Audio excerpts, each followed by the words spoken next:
حضور اکرم صلی اللہ علیہ وآلہ وسلم نے ارشاد فرمایا کہ جب ایک بندہ مسلمان ہو جائے اور اس کا اسلام عمدہ ہو، یقین و خلوص کے ساتھ ہو، تو اللہ اس کے گناہ کو جو اس نے اس اسلام لانے سے پہلے کیا معاف فرما دیتا ہے، اور اب اس کے بعد کے لیے بدلہ شروع ہو جاتا ہے، یعنی ایک نیکی کے عوض 10 گناہ سے لے کر 700 گناہ تک ثواب، اور ایک برائی کا اسی برائی کے مطابق بدلہ دیا جاتا ہے، مگر یہ کہ اللہ تعالیٰ اس برائی سے بھی درگزر کرے اور اسے بھی معاف فرما دے، یہ بھی اس کے لیے آسان ہے۔ صحیح بخاری حدیث نمبر 41۔ رسول اللہ صلی اللہ علیہ وسلم نے فرمایا کہ تم میں سے کوئی شخص جب اپنے اسلام کو عمدہ بنا لے، یعنی نفاق اور ریا سے پاک کر لے، تو ہر نیک کام جو وہ کرتا ہے اس کے عوض 10 سے لے کر 700 گناہ تک نیکیاں لکھی جاتی ہیں، اور ہر برا کام جو کرتا ہے تو وہ اتنا ہی لکھا جاتا ہے جتنا کہ اس نے کیا ہے۔ صحیح بخاری حدیث نمبر 42۔ رسول اللہ صلی اللہ علیہ وسلم ایک دن حضرت عائشہ رضی اللہ تعالی عنہا کے پاس آئے۔ اس وقت ایک عورت حضرت عائشہ رضی اللہ تعالی عنہا کے پاس بیٹھی تھی۔ آپ صلی اللہ علیہ وسلم نے دریافت کیا، یہ کون ہے؟ عرض کیا، فلاں عورت، اور اس کی نماز کے اشتیاق اور پابندی کا ذکر کیا۔ آپ صلی اللہ علیہ وسلم نے فرمایا، ٹھہر جاؤ، سن لو کہ تم پر اتنا ہی عمل واجب ہے جتنے عمل کی تمہارے اندر طاقت ہے۔ اللہ کی قسم، ثواب دینے سے اللہ نہیں اکتاتا، مگر تم عمل کرتے کرتے اکتا جاؤ گے، اور اللہ کو دین کا وہی عمل زیادہ پسند ہے جس کی ہمیشہ پابندی کی جا سکے، اور انسان بغیر اکتائے اسے انجام دے۔ صحیح بخاری حدیث نمبر 43۔ رسول اللہ صلی اللہ علیہ وسلم نے فرمایا، جس شخص نے لا الہ الا اللہ کہہ لیا اور اس کے دل میں جو برابر بھی ایمان ہے، تو وہ ایک نہ ایک دن دوزخ سے ضرور نکلے گا، اور دوزخ سے وہ شخص بھی ضرور نکلے گا جس نے کلمہ پڑھا اور اس کے دل میں گیہوں کے دانے برابر خیر ہے، اور دوزخ سے وہ بھی نکلے گا جس نے کلمہ پڑھا اور اس کے دل میں ایک ذرہ برابر بھی خیر ہے۔ صحیح بخاری حدیث نمبر 44۔ ایک یہودی نے حضرت عمر بن خطاب رضی اللہ تعالیٰ عنہ سے کہا کہ اے امیر المومنین، تمہاری کتاب قرآن میں ایک آیت ہے جسے تم پڑھتے ہو، اگر وہ ہم یہودیوں پر نازل ہوتی تو ہم اس کے نزول کے دن کو یوم عید بنا لیتے۔ آپ نے پوچھا، وہ کون سی آیت ہے؟ اس نے جواب دیا، سورہ مائدہ کی یہ آیت کہ آج میں نے تمہارے دین کو مکمل کر دیا اور اپنی نعمت تم پر تمام کر دی اور تمہارے لیے دین اسلام پسند کیا۔ حضرت عمر رضی اللہ تعالی عنہ نے فرمایا کہ ہم اس دن اور اس مقام کو خوب جانتے ہیں۔ جب یہ آیت رسول اللہ صلی اللہ علیہ وسلم پر نازل ہوئی، اس وقت آپ صلی اللہ علیہ وسلم عرفات میں جمعے کے دن کھڑے ہوئے تھے۔ صحیح بخاری حدیث نمبر 45۔ طلحہ بن عبید اللہ کہتے تھے کہ نجد والوں میں سے ایک شخص حضرت صلی اللہ علیہ وسلم کے پاس آیا، سر پریشان یعنی بال بکھرے ہوئے تھے۔ ہم اس کی آواز کی بن بناہٹ سنتے تھے اور ہم سمجھ نہیں پا رہے تھے کہ وہ کیا کہہ رہا ہے، یہاں تک کہ وہ نزدیک آن پہنچا جب معلوم ہوا کہ وہ اسلام کے بارے میں پوچھ رہا ہے۔ حضرت صلی اللہ علیہ وسلم نے فرمایا کہ اسلام دن رات میں 5 نمازیں پڑھنا ہے۔ اس نے کہا، بس اس کے سوا تو اور کوئی نماز مجھ پر نہیں۔ آپ نے فرمایا، نہیں، مگر تو نفل پڑھے تو اور بات ہے۔ حضرت صلی اللہ علیہ وسلم نے فرمایا، اور رمضان کے روزے رکھنا۔ اس نے کہا، اور تو کوئی روزہ مجھ پر نہیں ہے۔ آپ نے فرمایا، نہیں، مگر تو نفل روزے رکھے تو اور بات ہے۔ طلحہ نے کہا اور حضرت صلی اللہ علیہ وسلم نے اس زکوٰۃ کا بیان کیا۔ وہ کہنے لگا کہ بس اور کوئی صدقہ مجھ پر نہیں ہے؟ آپ نے فرمایا نہیں، مگر یہ کہ تو نفل صدقہ دے تو اور بات ہے۔ پھر وہ شخص پیٹھ موڑ کر چلا گیا، یوں کہتا جاتا تھا، قسم خدا کی میں نہ اس سے بڑھاؤں گا نہ گھٹاؤں گا۔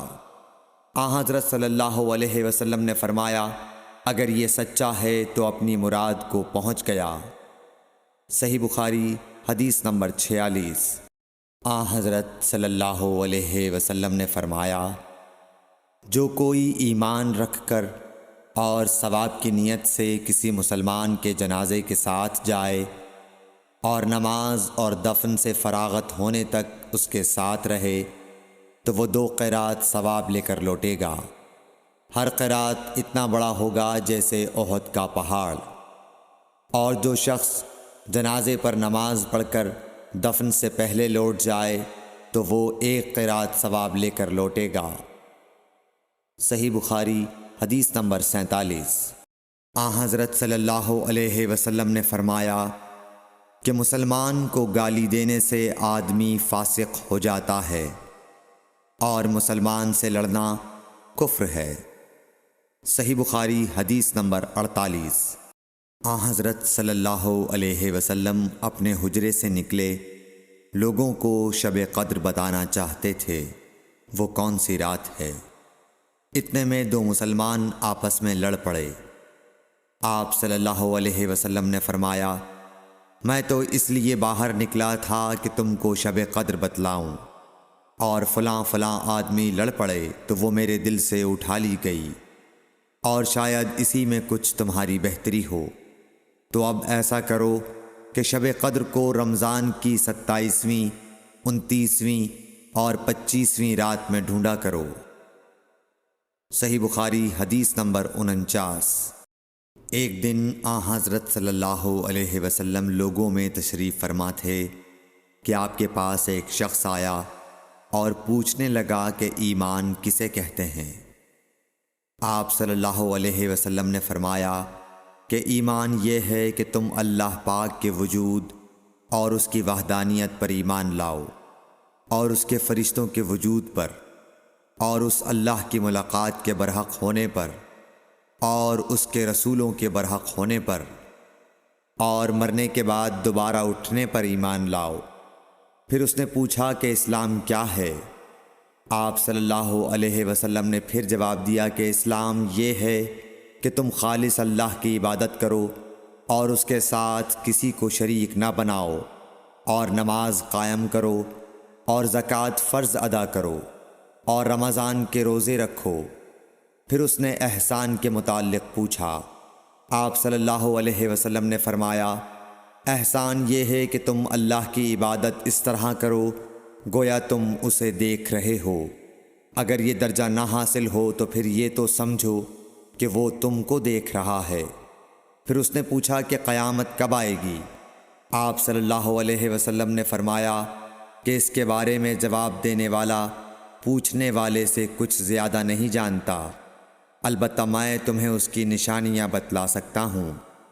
وہ یہ ہیں کہ جب لونڈی اپنے آقا کو جنے گی، اور جب سیاہ اونٹوں کے چرانے والے دیہاتی لوگ ترقی کرتے کرتے مکانات کی تعمیر میں ایک دوسرے سے بازی لے جانے کی کوشش کریں گے، یاد رکھو قیامت کا علم ان 5 چیزوں میں ہے جن کو اللہ کے سوا کوئی نہیں جانتا۔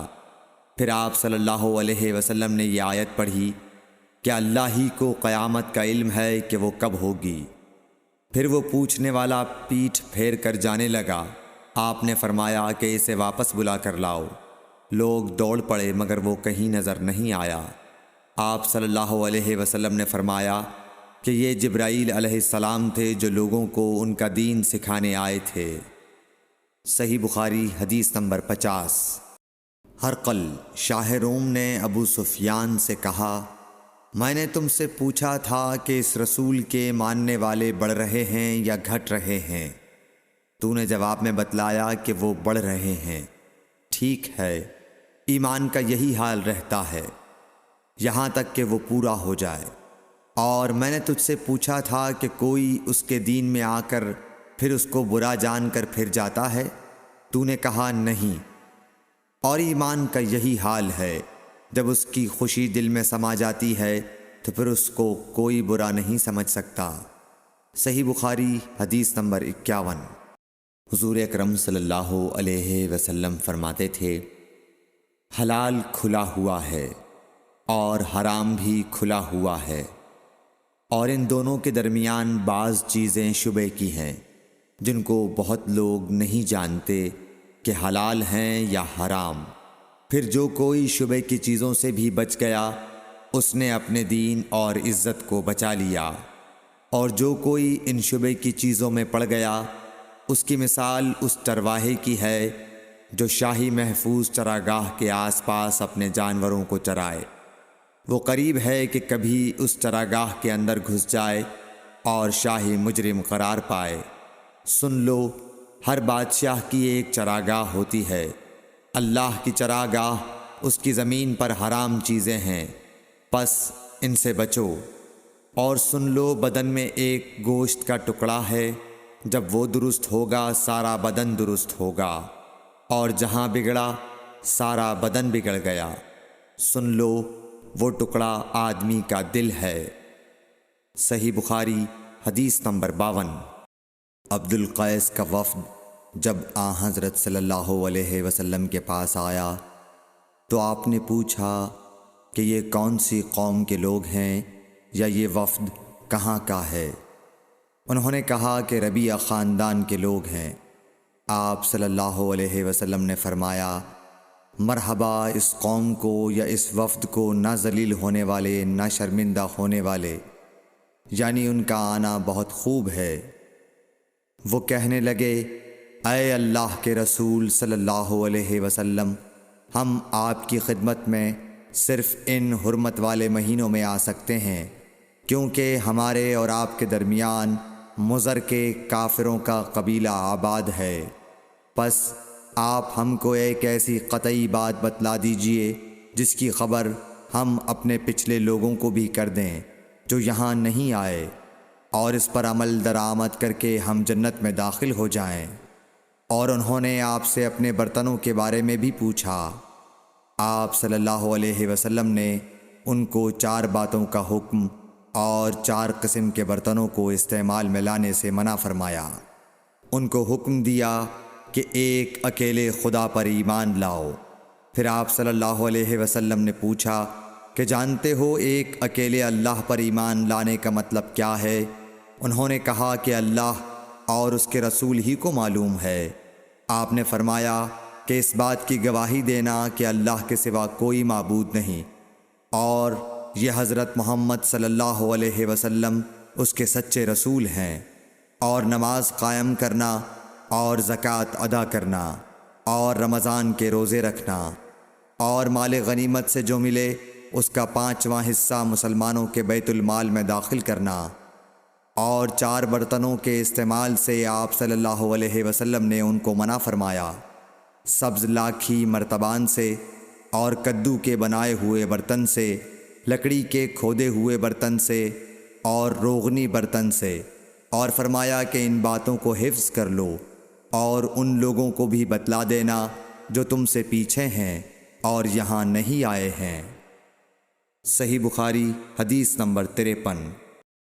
حضرت صلی اللہ علیہ وسلم نے فرمایا، عمل نیت ہی سے صحیح ہوتے ہیں یا نیت ہی کے مطابق ان کو بدلہ ملتا ہے، اور ہر آدمی کو وہی ملے گا جو نیت کرے گا۔ پس جو کوئی اللہ اور اس کے رسول کی رضا کے لیے ہجرت کرے اور اس کی ہجرت اللہ اور اس کے رسول کی طرف ہوگی، اور جو کوئی دنیا کمانے کے لیے یا کسی عورت سے شادی کرنے کے لیے ہجرت کرے گا تو اس کی ہجرت انہی کاموں کے لیے ہوگی۔ صحیح بخاری حدیث نمبر 54۔ حضرت صلی اللہ علیہ وسلم نے فرمایا، جب آدمی ثواب کی نیت سے اپنے اہل و عیال پر خرچ کرے پس وہ بھی اس کے لیے صدقہ ہے۔ صحیح بخاری حدیث نمبر 55۔ حضرت صلی اللہ علیہ وسلم نے فرمایا، بے شک تو جو کچھ خرچ کرے اور اس سے تیری نیت اللہ کی رضا حاصل کرنی ہو تو تجھ کو اس کا ثواب ملے گا، یہاں تک کہ اس پر بھی جو تو اپنی بیوی کے منہ میں ڈالے۔ صحیح بخاری حدیث نمبر 56۔ جریر بن عبداللہ رضی اللہ تعالی عنہ نے کہا کہ حضرت صلی اللہ علیہ وسلم سے میں نے نماز قائم کرنے اور زکوٰۃ ادا کرنے اور ہر مسلمان کی خیر خواہی کرنے پر بیعت کی۔ صحیح بخاری حدیث نمبر 57۔ جس دن مغیرہ بن شعبہ حاکم کوفہ کا انتقال ہوا تو جریر بن عبداللہ رضی اللہ تعالی عنہ خطبے کے لیے کھڑے ہوئے اور اللہ کی تعریف اور خوبی بیان کی اور کہا تم کو اکیلے اللہ کا ڈر رکھنا چاہیے، اس کا کوئی شریک نہیں، اور تحمل اور اطمینان سے رہنا چاہیے اس وقت تک کہ کوئی دوسرا حاکم تمہارے اوپر آئے، اور وہ ابھی آنے والا ہے۔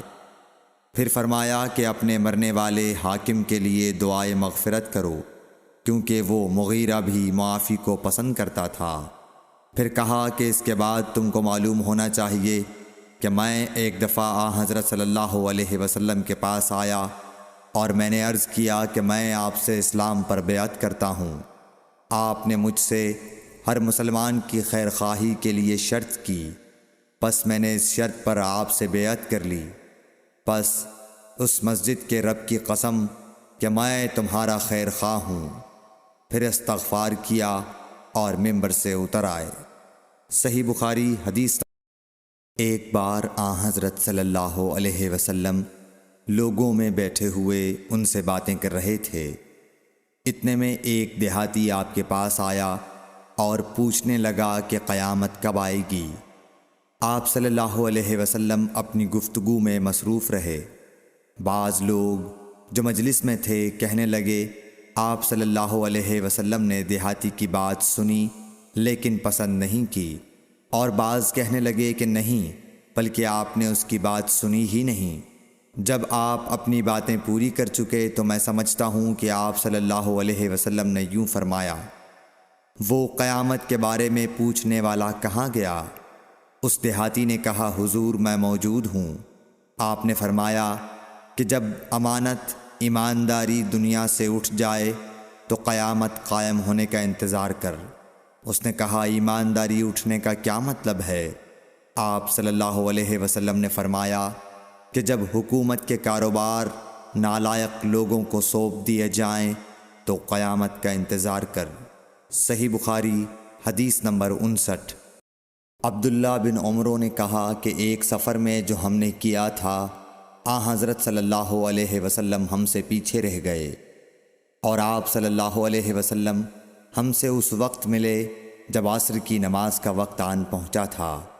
ہم جلدی جلدی وضو کر رہے تھے، پس پاؤں کو خوب دھونے کے بدل ہم یوں ہی سا دھو رہے تھے۔ یہ حال دیکھ کر آپ صلی اللہ علیہ وسلم نے بلند آواز سے پکارا، دیکھو ایڑیوں کی خرابی دوزخ سے ہونے والی ہے۔ 2 یا 3 بار آپ صلی اللہ علیہ وسلم نے یوں ہی بلند آواز سے فرمایا۔ صحیح بخاری حدیث نمبر 60۔